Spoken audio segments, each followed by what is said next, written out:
Na verdade, as reações do homem estão atreladas à sua verdadeira natureza. Suas reações são visíveis quando bebe, quando lhe pedem dinheiro, e mais acentuada quando está encolerizado. É o maior enigma, já que de difícil consideração na sua essência e nas suas relações, sendo dificílimo ser considerado ser constantemente o mesmo homem, como observa o notável filósofo Sêneca.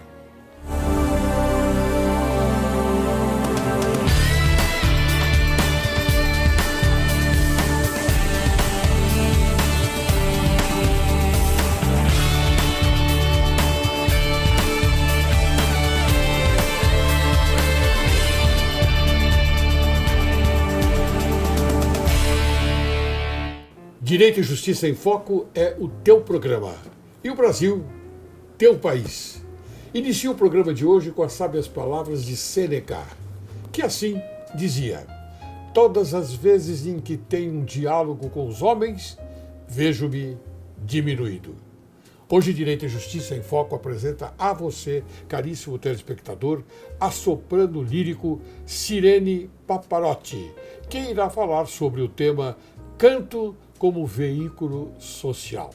O currículo dela é extenso, então nós pensamos alguma coisa a respeito que eu vou tentar passar para você, caro telespectador. Ela é bacharel e licenciada em Biologia pela Unifeu, em São Paulo, e em canto pela Santa Marcelina.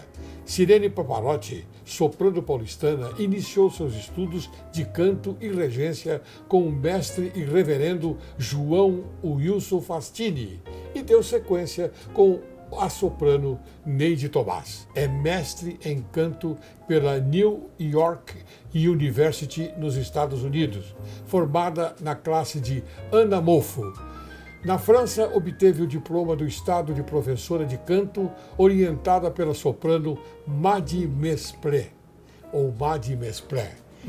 e uma pós-graduação em literatura e língua francesa pela Universidade Sorbonne, em Paris. Como especialização em canto, adquiriu o diploma de fim de estudos do Conservatório Hector Berlioz, em Paris. Como docente, exerceu o ensino superior na Universidade de Nova York, nos Estados Unidos, Escola de Música da Universidade Federal da Bahia, Faculdade Social da Bahia e como professora de canto em conservatórios municipais da região parisiense e no norte da França. Há mais de 10 anos é conferencista do painel da Voz em Salvador. É palestrante de técnica vocal e professora de canto no Music Center.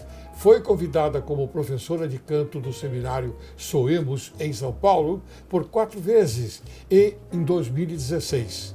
Foi preparadora vocal do primeiro encontro internacional de coros da Bahia com Tati Brasil.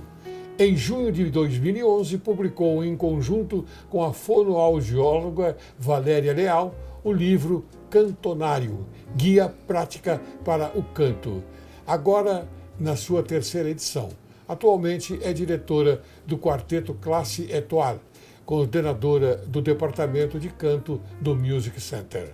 Empreendedora, organizou o Salva Lírico, Festival Lírico de Salvador, que ocorreu em 3 edições, e o Festival de Música Sacra da Sociedade Evangélica de Música Sacra, na Bahia, em 2 ocasiões. Promoveu em 2018 o Itapalírica, Festival Lírico de Itaparica. Seja bem-vinda, minha cara professora Sirene Paparotti. É uma honra, muito obrigada, doutor. A honra é nossa receber você com todo esse aparato, não é? Porque não é qualquer pessoa que ostenta um currículo como o seu, viu? E quando eu me vejo, eu me deparo com um currículo tão formoso como esse, eu sou um privilegiado. E fico feliz de poder dizer isto publicamente, porque nós temos que avançar sempre nas coisas boas. E você é uma coisa boa dentro da música. Espero que sim. Ao me formar na espero Sorbonne, não. Você é.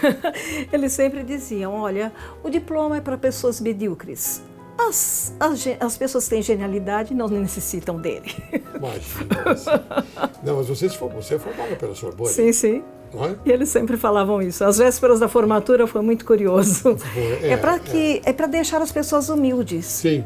Porque muitas pessoas estudam e têm empáfia. Mas quanto mais nós estudamos, menores nós nos sentimos. Porque nós vemos que tem uma imensidão de coisas para aprender. Quanto mais nós estudamos, nós vamos adquirindo mais experiência. E com essa experiência, nós ousamos até mostrar às pessoas que não nos conhecem. Isso é muito importante, porque hoje eu estou mostrando você, e com muita honra, ao nosso público. Isso me faz muito bem, e faz bem também para quem recebe. Espero poder compartilhar alguma coisa do que eu aprendi nesses anos. Tenho certeza que sim. Olha, Cantonário, Guia Prático para o Canto. Esse é o livro dela. Esse é o livro dela. Faço questão de exibir e quero que você fale um pouquinho sobre ele. Porque cada capítulo integra aspectos filosóficos, acústicos e artísticos do canto. É isso? Isso mesmo. Então. O público pode estar se perguntando o que uma cantora está fazendo num curso de justiça. Eu digo que todos nós precisamos aprender a modular a voz. Os advogados, por exemplo, quando têm de fazer uma sustentação oral, eles precisam modular a voz de forma que as arguições sejam convincentes, que elas possam tocar as pessoas. Eu digo sempre que a voz é um toque à distância. A forma como você modula a sua fala ou o seu canto pode fazer com que a pessoa aceite ou rejeite o que você está falando. No caso, na Bahia, quando eu cheguei lá, eu me senti muito estrangeira. Eu havia chegado da Europa e era paulista. Eu logo de cara senti uma certa resistência. E comecei a trabalhar com uma fono chamada Valéria Leal, que é paulista de origem, mas soteropolitana, pelo fato de estar vivendo há muitos anos. E essa parceria de professora de canto com fonoaudióloga, com uma fonoaudióloga, foi muito benéfica, porque nós pudemos somar a arte à ciência. E de forma que as pessoas começaram a entender que o fono e o cantor trabalham juntos. Da forma como um fisioterapeuta vai ajudar na recuperação que um ortopedista começou. Então, nós sempre temos atividades complementares. E foi assim que nós começamos a nossa parceria. De forma que esse livro é vendido tanto para artistas, como para cantores, como para professores, pessoas que querem entender o processo vocal. E como mudar o seu ambiente através da voz. Ótimo. Então a gente está muito contente em ter você aqui, repito mais uma vez, para poder explicar estas coisas que estão escondidas atrás de muitas coisas da sua vida. Não é verdade? Sim. Porque a sua vida é maravilhosa. Você lutou, você estudou, como você diz, e você conseguiu sair da mesmice. Que isso é muito importante, não é? Sim, sim. Eu tive a oportunidade, de ter de estudar canto, porque em certa vez eu necessitei modular a minha voz. Sim, e eu vou citar um nome aqui que você deve conhecer muito, Alice Pinkerton. Sim. Sim. Foi uma das mais importantes aqui em São Paulo. Eu fui aluno dela. Ela me ensinou a modular a voz, porque eu trabalhava como advogado naquela época, advogado criminalista, e eu sustentava oralmente, como você acabou de falar, a necessidade de você saber modular a voz. E ela corrigiu a minha voz. Sim. Portanto, eu quero deixar aqui bem claro, quero fazer uma homenagem a esta dama maravilhosa que foi Alice Becker.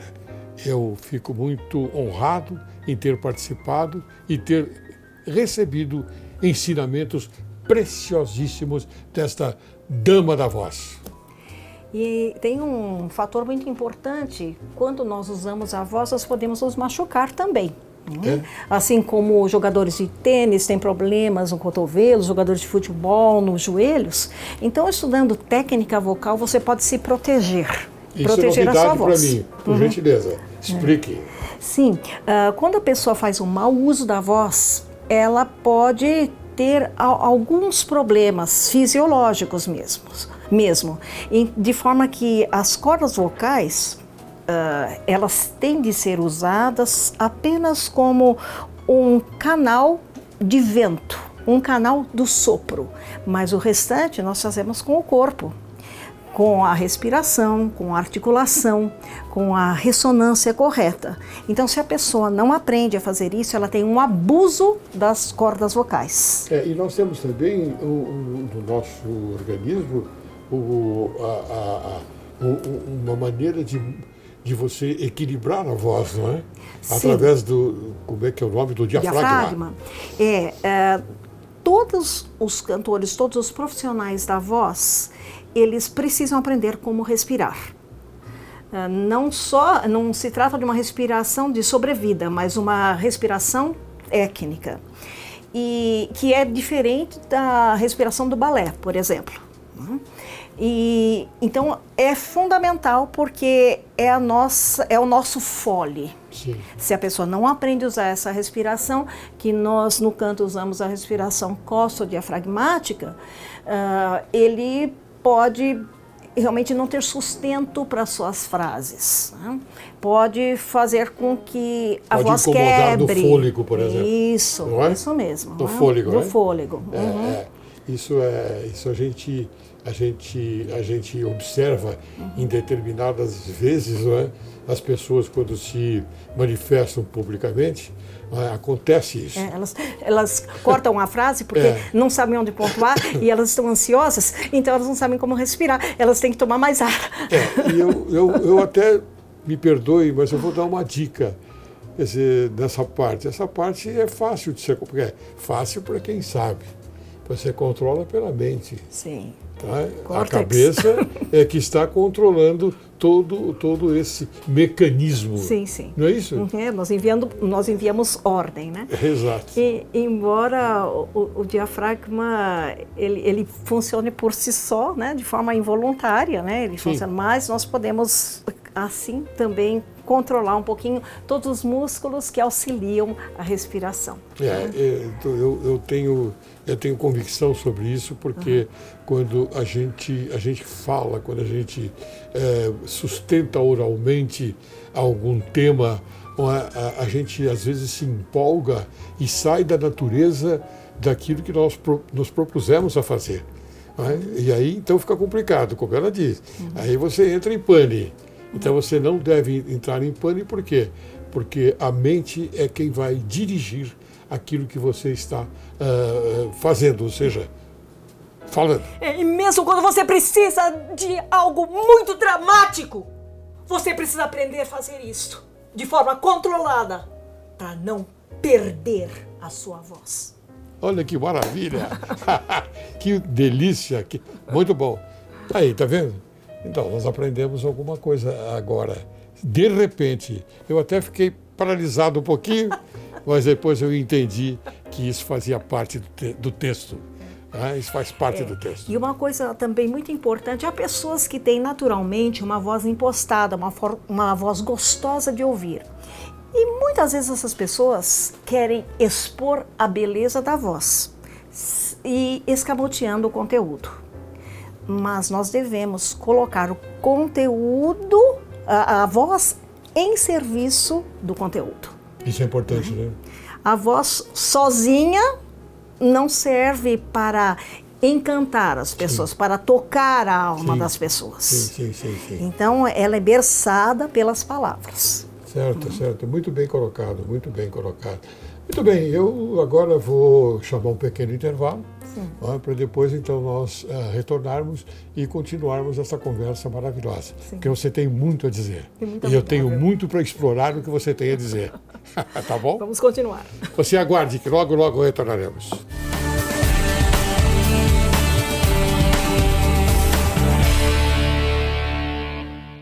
Você gosta de comer massa italiana? Então você encontrou o lugar certo! Experimente as massas genuínas, produzidas com matéria-prima italiana pela La Verità. São massas deliciosas. Massas frescas, massas recheadas, molhos, cannoli, palha italiana e muito mais, de excelente qualidade. Todas produzidas e preparadas pelas mãos dos nossos melhores chefs. A La Verità possui um espaço aconchegante para aquele jantar especial na companhia de uma boa massa e um bom vinho. Você encontra a Routissier na Rua Martins Francisco, número 430, no bairro de Santa Cecília. Para mais informações, acesse os canais disponíveis na La Verità. Boa noite aos telespectadores do programa, a direção, a produção. Meu nome é Dr. Marco Antônio Ascu. Eu vou cantar para vocês Everybody Changing, que é a volta do britanismo, do conjunto Quem.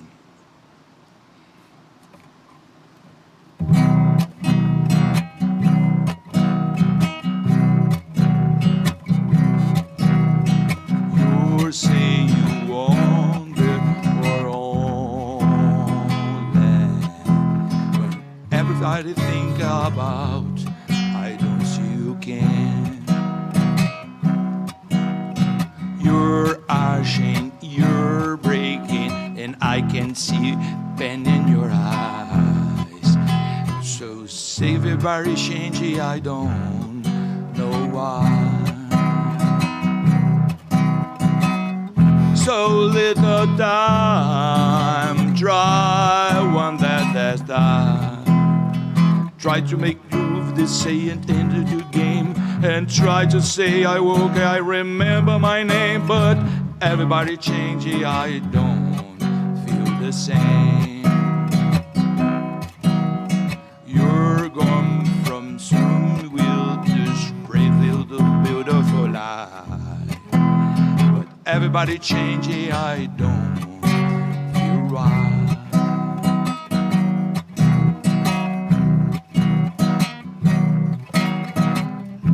So little time, try one that has died. Try to make move, that's just say in the game. I try to say I woke, I remember my name, but everybody change, I don't feel the same. Oh, everybody change, I don't feel the same. Confiram uma próxima canção, mas com a voz impostada e ressonadores. Quanto caliente el sol.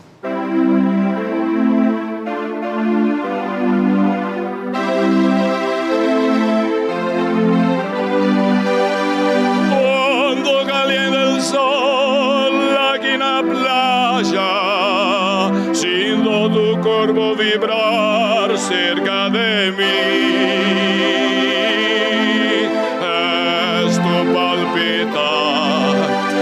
Es tu cara, es tu pelo, son tus besos, estremezco cuando calienta el sol.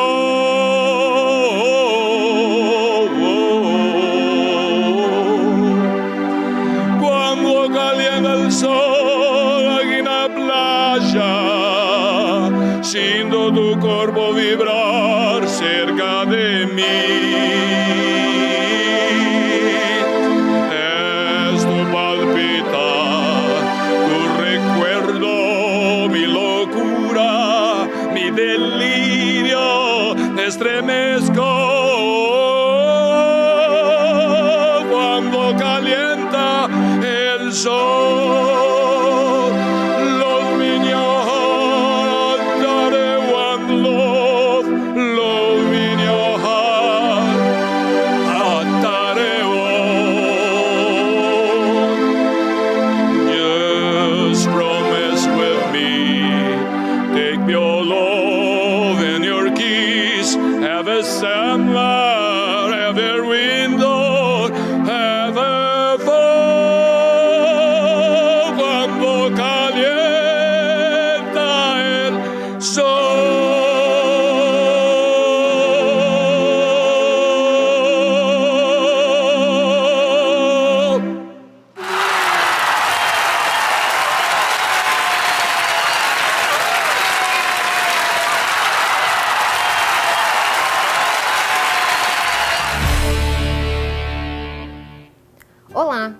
sabia que para a criança aprender, ela não pode ter medo de você?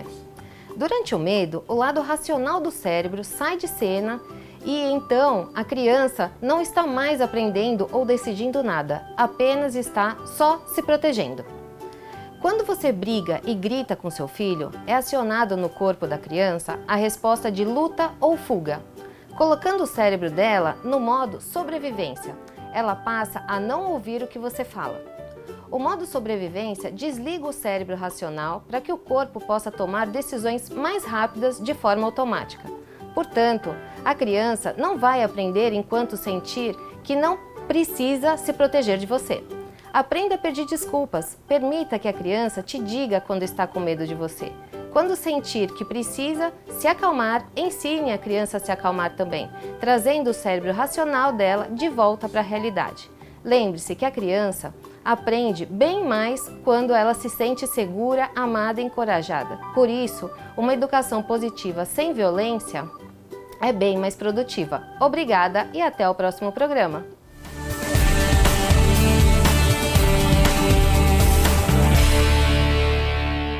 Retornamos. Hoje conversando com Sirene Paparotti. Excelente Sirene Paparotti. Quanta coisa eu já aprendi no primeiro bloco e tenho certeza que vou aprender mais ainda com ela. Ok? Tudo bem? Esperamos, sim. Muito obrigado por você ter aceitado o convite para conversar comigo aqui no programa Direito e Justiça em Foco. Eu agradeço essa honra. Porque isso é um direito. O direito de você poder falar a respeito daquilo que você faz. Sim. Não é? E algumas pessoas dizem até que eu fui predestinada para o canto, porque sirene, aqui no Brasil, nós associamos ao ruído de alarme, né, nas ambulâncias, mas o meu é com CY, né? Isso. Mas é interessante porque a sirene é alguém que vem anunciar alguma coisa no Brasil. E esse som também em outros países evocam a sirene, a mulher, a sereia, a mulher que era também peixe. Então, a mulher que encantava com a sua voz. Então, de alguma forma, eu já fui predestinada para isso. E o Paparotti não é uma corruptela de Pavarotti. Não é. Porque ele foi o primeiro Pavarotti. Eu sou a primeira Paparotti. Que maravilha!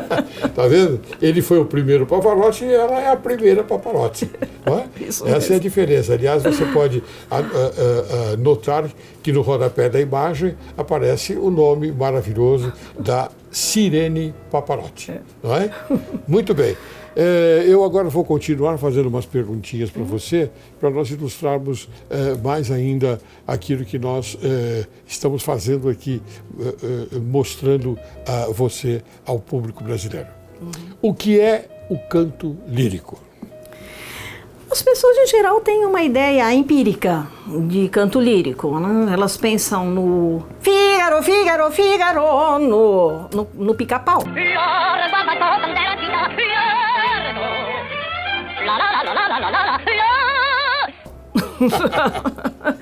Elas ficam pensando naquelas mulheres gordas que cantam.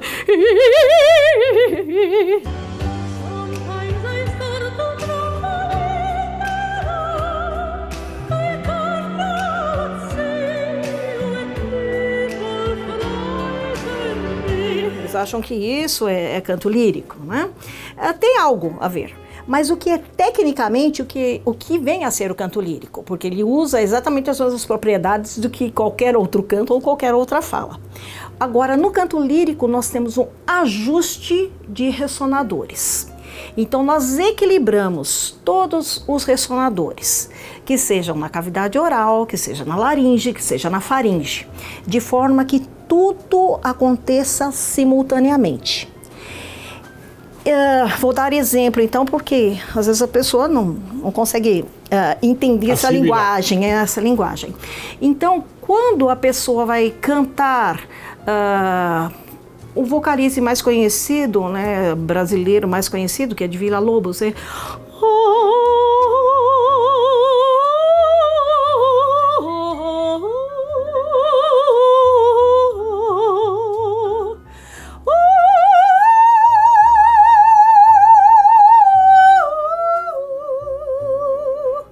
pessoa tem de cantar de uma forma que não transpareça dificuldade. E então Não, essa e outra manobra... coisa, você me deu aí uma enorme noção de vários tons, não é? E várias notas musicais. Isso? Nessa sequência desse vocalize, nós visitamos várias partes da voz, né? Assim, tanto os graves como os agudos, e também trabalhamos no volume da voz. Uma coisa curiosa no canto lírico é que se a pessoa está ouvindo no rádio, ela às vezes fica surpresa, porque é muito forte ou muito suave. É mais extremo do que a música popular, que fica mais ou menos no mesmo volume, né? Então, quando a pessoa é um bom cantor, ela tenta equilibrar todas essas partes. É claro que em todos os domínios tem bons e maus profissionais, então tem maus cantores que vão cantar cheio de vibrato.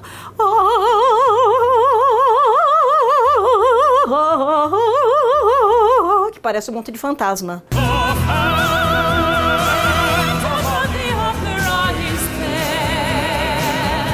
E essa é a ideia que as pessoas têm do canto lírico, né? Ou então uma pessoa que engoliu uma batata.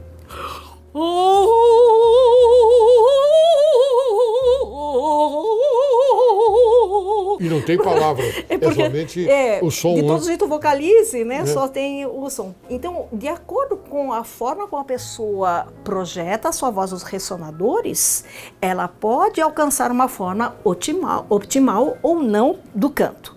O meu primeiro exemplo está mais próximo do optimal, né? Então, é necessário que a pessoa tenha um professor, um técnico vocal, para orientar como o som deve ser encaminhado. Sim. E não fazer papel ridículo, né? Como essa voz cheia de vibrato, né? Coisa e tal. A voz cheia de vibrato é muito bom para impressionar as pessoas.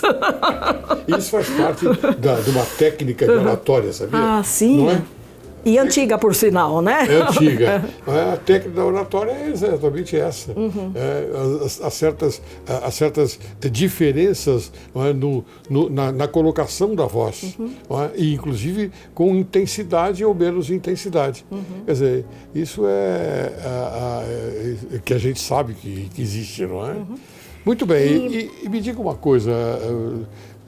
puxa vida, eu gostaria que esse programa tivesse mais tempo para que a gente pudesse te explorar mais ainda. Eu volto mais vezes. Tá ótimo. O que é um canto popular? Antes de passar essa questão, eu quero concluir a primeira, por porque favor. eu falei de forma técnica. Tá. Porém, o canto lírico tem uma notícia importante para a poesia. Sim.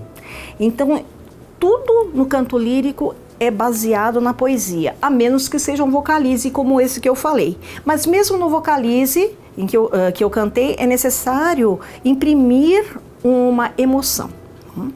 Normalmente, com o texto já é fácil de imprimir. E então eu vou dar um exemplo de canto lírico no Brasil no século XIX. Nossa. Eu não sei direito a letra, por isso eu vou olhar. Tá bom. Negar de Pedro as virtudes, seu talento escurecer, é negar como é sublime da bela aurora o romper, é negar como é sublime da bela aurora o romper. É negar como é sublime da bela aurora o romper. E daí continua. Que maravilha, parabéns. Nossa, Obrigada. Muito bom mesmo. Então, vocês estão pensando que eu parodiei o hino nacional brasileiro. Mas não. Essa versão que eu cantei para vocês é a versão da coroação de Dom Pedro II. Olha só que maravilha. Porque era uma modinha que muitas pessoas já cantavam na época, era algo natural para as pessoas.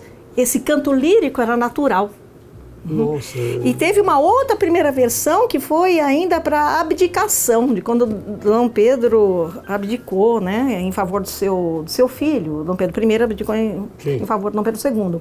Então, nós tivemos 3 versões. Essa que nós cantamos atualmente como o hino nacional brasileiro, após a proclamação da República, é, na verdade, uma cópia do que já tinha acontecido anteriormente, mas com uma letra um pouco mais republicana. Né? Sim, claro. Então, só para dizer que o canto lírico, ele entra nas pessoas, ele entra na cultura de forma que as pessoas nem percebem.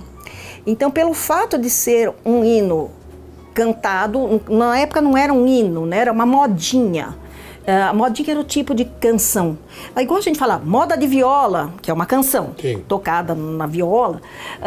A modinha era um tipo de música que se cantava no século XIX. E era o canto lírico por excelência no Brasil. Ótimo. Era isso que eu gostaria de falar, porque nós mudamos o conceito de lírico de um século para o outro, de uma década para outra, né? O que era tão lírico, hoje não é mais. Hoje não é mais. Você sabe que, não cortando o seu raciocínio, mas apenas para continuar nesse tema, eu fui um privilegiado na minha época de escola, porque eu tive a matéria música. Orfeônico. Canto orfeônico, exatamente. Então a música está no meu vocabulário, vamos dizer assim, já há algum tempo. Porque eu me lembro muito bem que a gente cantava, a gente fazia os exercícios todos, de música. Sim. Então isso para mim foi muito importante. E eu pergunto a você agora, por que esta mudança no currículo, Por que não continuam a ensinar canto orfeônico, não é isso? Então, nós temos aí um problema político, né, bastante grave. A monarquia, ela realmente fez força para que as escolas brasileiras tivessem música. Ao passo que as escolas iam sendo formadas, a música era sempre inserida no contexto. Porque assim era no quadrivium na Europa, era necessário que a música estivesse inserida nesse contexto. Aliás, Rui Barbosa dizia que nós não podemos viver uma cultura separadamente da arte. Elas têm de andar juntas. Né? E a família imperial se empenhou muito, né? Trazendo para cá artistas, pintores e músicos. Né? E mesmo antes da corte vir ao Brasil, ainda quando Salvador era a nossa capital, nós tínhamos uma escola de música muito séria em Salvador, porque os jesuítas começaram a trabalhar com os índios, começaram a trabalhar com os negros, eles musicalizavam, eles tocavam instrumentos, cantavam, compunham. E a primeira página brasileira data de 1700, página musical brasileira data de 1732, de autor anônimo, chamado Herói Egrégio. Então acredite-se que tenha sido um negro ou um índio que tenha composto. 1732. Isso. E acredita-se que realmente eles eram servos, vassalos, na verdade. Sim. E eles trabalhavam, assim como era necessário outros empregados ou outros funcionários em todas as camadas da sociedade, era necessário também músicos. Então a música fazia parte. Né? Eu anotei essa parte e fiz questão de trazer aqui nesse tema, porque eu entendo que a música é importante na vida das pessoas. Sim. E nós aprendemos já, naquela época, eu aprendi música na escola. Onde é que eu poderia aprender música, se não na escola, naquela época? Hoje, as escolas parece que fecharam as cortinas para esta arte maravilhosa que é a música. Na verdade, a educação musical, aquela que ensina você a ler e escrever música, aquela que ensina você a tocar um instrumento ou a tanger as cordas vocais, Sim. que também o canto é um instrumento, né? É muito necessário para a formação da pessoa, porque ela acaba associando dois lados do cérebro, um lado esquerdo e o lado direito, de forma que ela pode associar o lado matemático da música ao lado poético da música. Então, ela desenvolve muitas sinapses, por isso é importante para a pessoa aprender música. Então, com Villa-Lobos, já no nosso século, nós tivemos um incentivo muito grande à música nas escolas. Depois de Villa-Lobos, então, nós tivemos ainda no período militar um ensino de música bem sério. E nas escolas tínhamos corais, aprendíamos a cantar todos os hinos, era uma educação militar. A partir desse momento, que nós não tivemos mais a educação militar, a música deixou de ser importante. Então foi uma vontade política de que a música não fosse ensinada como ciência, né? Agora, aos poucos, estamos retornando ao ensino da educação musical, porém não com as mesmas marcas que ela teve no passado. O que eu faço uma grande crítica, porque se a pessoa ficar construindo instrumentos de sucata, ficar batendo latinha, ela pode desenvolver alguns aspectos rítmicos, mas ela não vai desenvolver o aspecto melódico e o aspecto harmônico, que são aspectos fundamentais para o intelecto. Ótimo. Muito bem. Muito bem, bem explicado, Sirene. Nós temos que observar esse conteúdo da sua explicação, porque é fundamental, não é? É fundamental. Então eu acho que a coisa é por aí. E o canto popular? Como diz o próprio nome, vem do povo. É algo que emerge naturalmente da população, né? Que seja o canto na cozinha, que seja o canto de trabalho nos campos, que sejam os cantos de amor. As pessoas têm uma musicalidade natural, né? Os pássaros cantam, as pessoas imitam os pássaros. Então nós vemos que a música popular é algo que nós praticamente não podemos controlar, ela emerge naturalmente. Nós vemos que no Brasil os índios tinham a sua musicalidade, que era bastante rítmica. Chegaram os portugueses com uma inovação europeia. Então cantavam: "Olha, moça enamorada, dizia um cantar de amor, e disse ela, Nosso Senhor, hoje aventurada." É uma música em galego, essa, né? De 1522. Música popular portuguesa, né? E os marujos cantavam isso no navio, vindo para cá, né? Versos de Gil Vicente. E, aliás, eles vieram com gaitas, com flautas, então eles trouxeram um aporte musical que era desconhecido para os índios. Chegando aqui, eles conheceram essa rítmica indígena, que foi enriquecida também pela rítmica dos escravos negros que aqui vieram.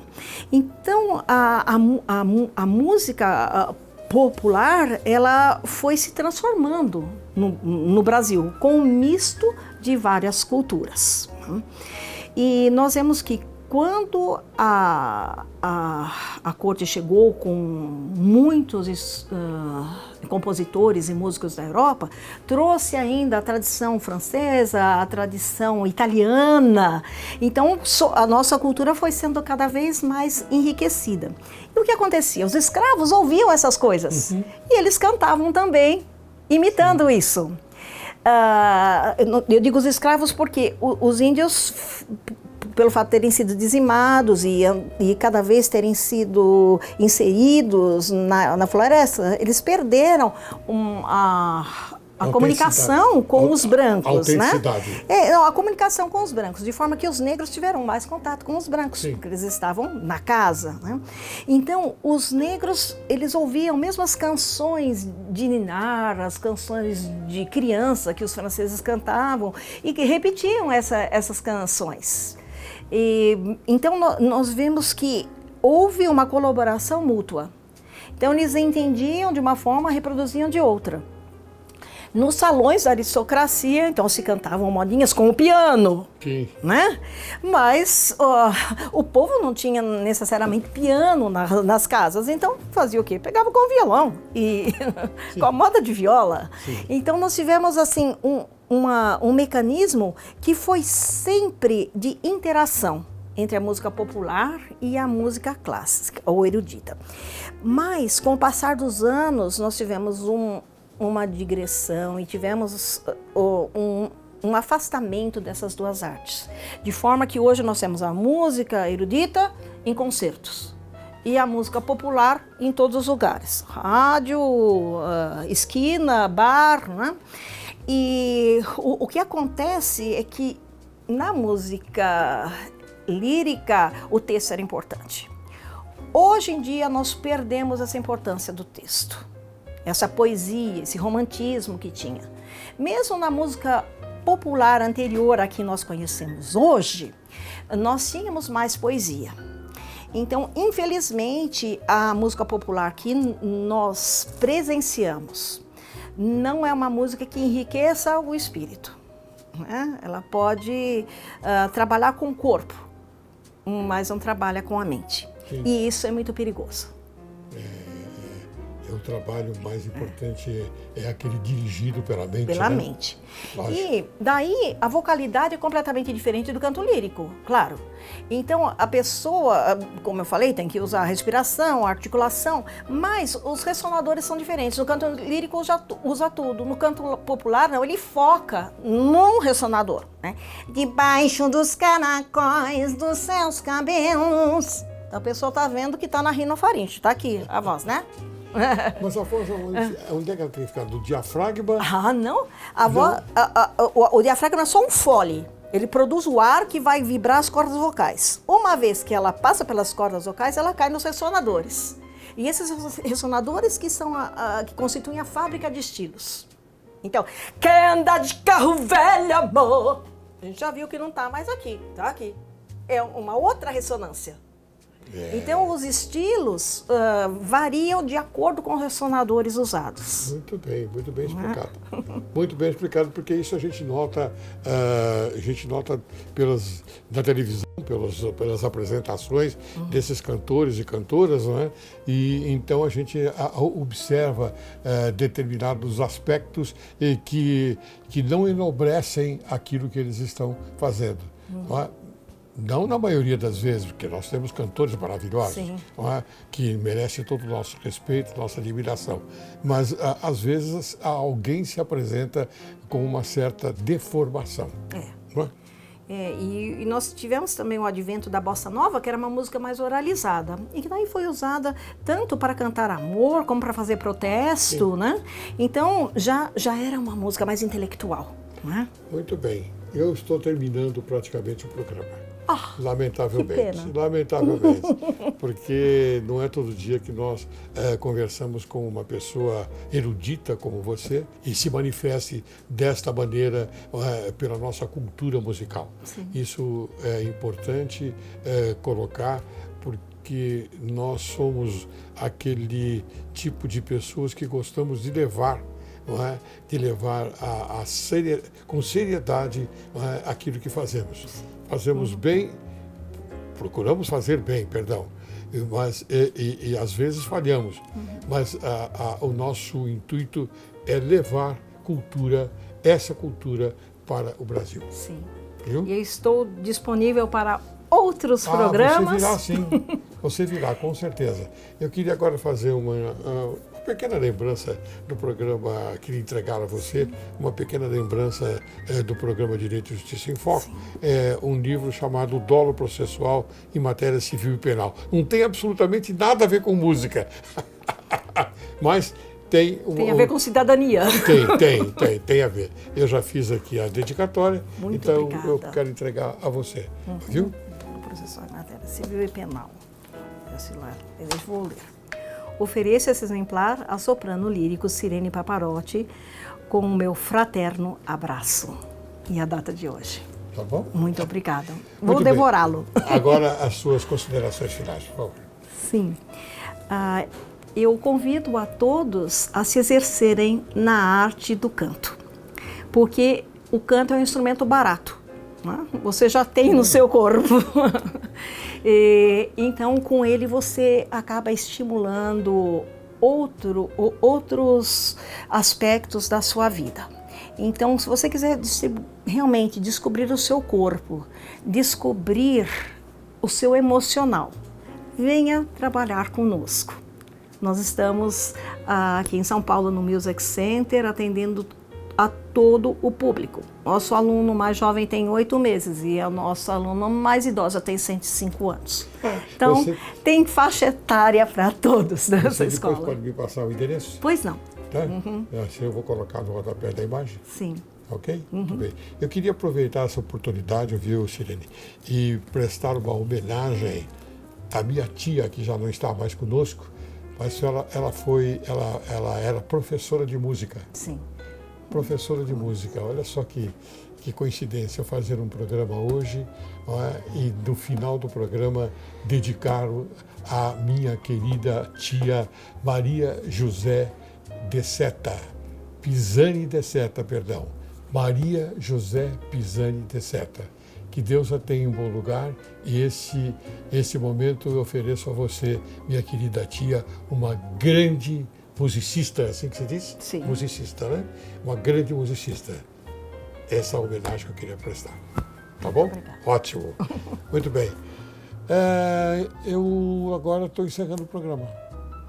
Que pena, Tudo né? que é bom dura pouco. Que pena, é verdade, é verdade. Encerro o programa de hoje com a seguinte reflexão. Há mais harmonia entre as serpentes do que entre os homens. Quero agradecer muito a soprano lírico Sirene Paparotti, que muito honrou o programa Direito e Justiça em Foco e que esclareceu a sociedade brasileira sobre canto como veículo social. Muito obrigado. Foi um prazer.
C'est un